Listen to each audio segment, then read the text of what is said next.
जय जगदंबा, नमो आदेश. मी महागुरु मुकुंदनाथ आंधळे सरांचा मुख्य गादीधारक शिष्य रवींद्र डोळस पुणेकर आपणा सर्वांचं या व्हिडिओमध्ये सहर्ष स्वागत करीत आहे. मी आज पितृदोषाबद्दल आपल्याला साधा सोपा व सुटसुटीत असा तोडगा सांगण्याचा प्रयत्न करत आहे. बघा, श्रद्धेने केलं तर सगळं पावन होतं. एक श्रद्धा माणसाच्या मनामध्ये पाहिजे.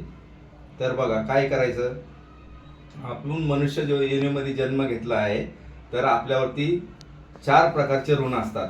पहिलं म्हणजे देव ऋण, दुसरं गुरु ऋण, तिसरं मातृ ऋण म्हणजेच पितृ ऋण आणि चौथं नाग ऋण. ठीक आहे. तर ह्या ऋणापैकी सगळ्यात अवघड ऋण जे आहे ते म्हणजे पितृ ऋण. कारण आपल्या घराण्यामध्ये जे आत्मे मृतात्मे होतात तर त्यांना सद्गती मिळावी अशी त्यांची इच्छा असते. तर त्यासाठी बघा काय करायचं असतं, मी तुम्हाला साधा सोपा उपाय सांगत आहे. बघा, एक गव्हाचं पीठ घ्यायचं, त्याचा एक पुतळा बनवायचा आणि त्या समोर तो नाग ठेवायचा. ठीक आहे. मग त्याच्यानंतर काय बोलायचं, अनादिष्ट गोत्रोभ्य अनादिष्ट प्रेतोभ्य तव मुक्ती पित्यार्थ आह्वानम करिष्मी तव तृप्तार्थ मम पूजा ग्रहण करिष्ये, असं हे म्हणायचं. याचा अर्थ असा काय होतो की बाबा, हे माझ्या घराण्यातल्या पितरांनो, मी तुम्हाला मुक्ती देऊ इच्छित आहे, तो मी संकल्प करतोय. तर तुम्ही तो गोड मानून तुम्ही सद्गती घ्यावी व ही माझी प्रार्थना कबूल करून माझ्या घराण्यावरचा सगळा तुमचा राग दोष जो आहे तो काढून घ्यावा. गव्हाचं पीठ घ्यायचं, गव्हाच्या पिठामध्ये थोडीशी हळद मिश्री करायची आणि ते दुधाने मळून घ्यायचं. ठीक आहे. दुधाने मळून घेतल्यानंतर त्याचा एक साधासा असा एक पुतळा तयार करायचा. जशी बाहुली असती किंवा जसं गुरुवर्य गोरक्षनाथांनी जसं खेळता खेळता मुलांना तो पुतळा बनवला होता आणि नंतर तो सजीव झाला, तो संजीवनी म्हणता त्याप्रमाणे एक आपण पुतळा तयार करायचा. आणि तो पुतळा तयार करून एक आपल्याला नागाची अंगठी पाहिजे. नाग तांब्याचा नाग करायचा, छोटासा पतला एकदम असा, जसे बोटामध्ये घालतात ना नागाची अंगठी, त्याप्रमाणे एक पातलासा तांब्याचा नाग बनवून घ्यायचा. आणि दुसरं म्हणजे हे काळे तीळ घ्यायचे, एक वाटीभर काळे तीळ. ठीक आहे. ह्या सगळ्या वस्तू आपण जमा करायच्या. आणि काळे तीळ एक वाटीभर घ्यायचे आणि धोतर किंवा सोळं ह्या वस्तू आपल्याला ह्या विधीसाठी लागणार आहेत. ठीक आहे. तर ह्या वस्तू घ्यायच्या. आता ह्या सर्व विधी कुठं करायचा तर ते सांगतो तुम्हाला. बघा, एक तर समुद्र किनारा असावा किंवा नदीकाठी करावा किंवा तुमच्या तळ्याच्या ठिकाणी करावा किंवा स्मशानामध्ये करावा. आता स्मशानामध्ये करणं तर शक्य नाही, कारण स्मशानाचं नाव घेतलं तरी आपण हादरून जातो, हडकून जातो आणि आपली तेवढी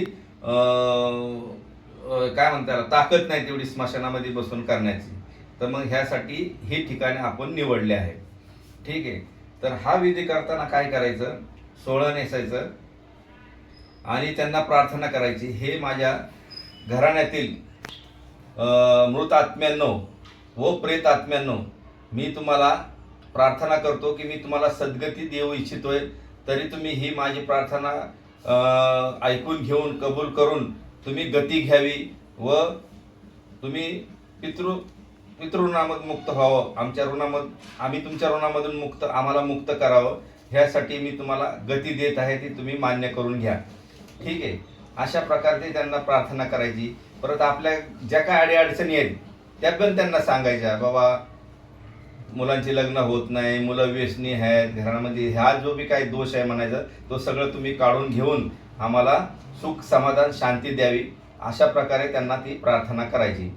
त्यानंतर काय करायचं, उजव्या हातामध्ये तीळ मिश्रित पाणी घ्यायचं आणि ते पुतळ्याच्या डोक्यावरनं ते पायापर्यंत असं 5 वेळा सोडायचं. तुम्ही पुतळ्याच्या समोर तर नाग ठेवलेलाच आहे एका पानावरती किंवा पळसाच्या पानावरती किंवा कागदावरती. तर ही प्रार्थना म्हणत ते पाणी त्यांच्यावरती सोडायचं. आणि मग नंतर तो पुतळा आणि तो नाग संपूर्ण त्याचा ह्याच्यामध्ये विसर्जन करायचं पाण्यामध्ये. घरी यायचं, सोळं नेसलं असेल किंवा धोतर नेसलं असेल ते काढून ठेवायचं, आंघोळ करायची, कारण हे एक प्रकारचं सुतकच आहे. ठीक आहे. आंघोळ वगैरे करायची, त्यानंतर घरी येऊन एक ताट बनवायचं. जसं आपण पितृपक्षामध्ये पितरांना जसं जेवण घालतो त्याप्रमाणे एक साधंसं ताट व्यवस्थित बनवायचं आणि ते बाहेर येऊन कावळ्यांना दाखवायचं. कावळ्यांनी स्पर्श केला तर समजायचं वा आपल्या पितरांनी आपलं हे जे आहे ते मान्य केलं म्हणून. आणि मग नंतर घरी येऊन आपण जेवण केलं तरी चालेल. तर हा विधी इथंच संपला आहे. त्यानंतर थोड्या 2-3 दिवसांनी आपण नोट करत जायचं की बाबा आपल्याला काय फरक पडतोय आपल्या वागण्यात, बोलण्यात, घराण्यात, लक्ष्मीमध्ये जो काय फरक पडतो तो नोट करून ठेवायचा. हे संपूर्ण हा जो विधी सांगितलेला आहे, हा विधी केल्यानंतर आपल्या घराण्यामध्ये जो फरक पडतोय आणि काय शुभ कार्य निघालं, एखादा बंगला घेतला, गाडी घेतली किंवा काय घेतली, तर आपल्या घरामध्ये नेहमी उदक शांती हा जो विधी आहे हा करत राहावा. कारण कसं आपल्याला त्र्यंबकेश्वर किंवा गया किंवा अमुक ह्या तीर्थक्षेत्री जाऊन हा खर्च आपल्याला परवडत नाही. पूर्वीचे लोक कसे होते, ते माणसं बघून बाबा हा खरंच आडलेला आहे म्हणून ते सहजासहजी विधी करायचे. पण हल्ली त्यांच्या मोठमोठ्या सुपाऱ्या आहेत, ज्यांना एक वेळेस बेसन भाकरी मिळायची मुश्किल झाली होती, तर पण ते आता करोडोंनी सुपारी घेतात. 10-20,000, 25,000, 50,000 असे बघून जे पैसे घेतात. तर आपली एवढी ताकद नाही, जाण्या येण्याचा खर्च परवडत नाही, आपली परिस्थिती बेताची. म्हणून बघा हा साधा सोपा पण श्रद्धेने तुम्ही हा करा, तुम्हाला नक्की फरक पडेल अशी माझी देवाजवळ प्रार्थना आहे. नमो आदेश. जय जगदंबा. नमो आदेश. माझा व्हिडिओ तुम्हाला कसा वाटला, आवडला असेल तर लाईक करा, शेअर करा. नमो आदेश. जय जगदंबा.